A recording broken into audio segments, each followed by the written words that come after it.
In episode 8 of Shine on Me, Nishi Guang is hospitalized after a balcony fall, feeling deeply wronged after being questioned by Lin Yu Senral. Because Yinji forgot her keys and couldn't get into the dormitory, Nishi Guang risked climbing through the balcony window to open the door for her. At that very moment, Lin Yu Sen happened to pass by with a friend. Unfortunately, at the critical moment, the woman accompanying him noticed Nishi Guang hanging outside the second-floor balcony. Terrified of heights, the woman screamed in fear upon seeing the scene. Startled by the sudden scream, Nishi Guang lost her balance and fell from the second-floor balcony. Lin Yu Sen reacted immediately and rushed forward to catch her. However, because she fell from a height, her head still hit the ground hard. Extremely worried, Lin Yu Sen rushed Nishi Guang to the hospital. After she regained consciousness, he immediately checked her awareness. Only after confirming that her cognition and memory were intact did he finally breathe a sigh of relief. He told Nishi Guang that her condition was stable,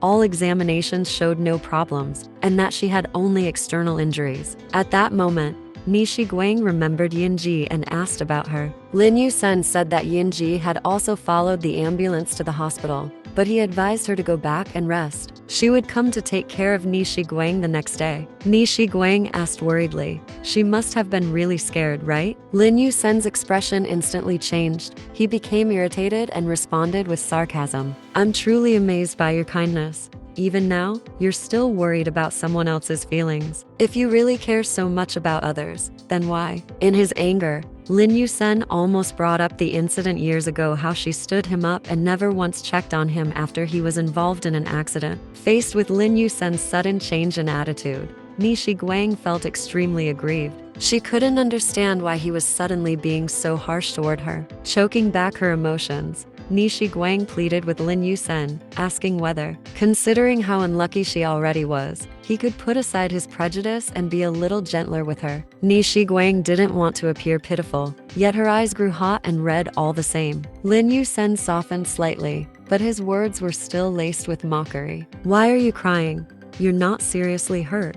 What's there to cry about?" His words carried deeper meaning, but of course, Nishi Guang couldn't understand it. He quietly clenched his fists. It was because of her that he went to Wuxi. Because of that trip, he got into an accident, and because of that accident, he had to give up his medical career. He had lost so much, yet she never showed even a trace of concern, pretending not to know him at all. With a hoarse voice and tears streaming down, Nishi Guang said, "Don't I even have the right to cry?"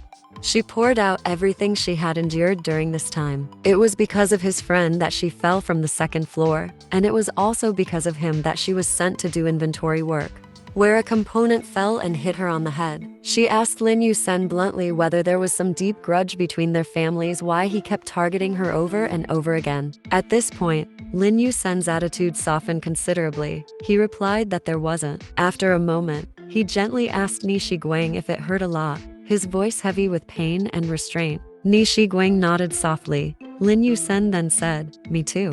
Perhaps those words were his way of releasing the pain of having to give up the career he loved. He was hurting too, but from that moment on, he seemed to let it go, no longer holding resentment toward Nishi Guang.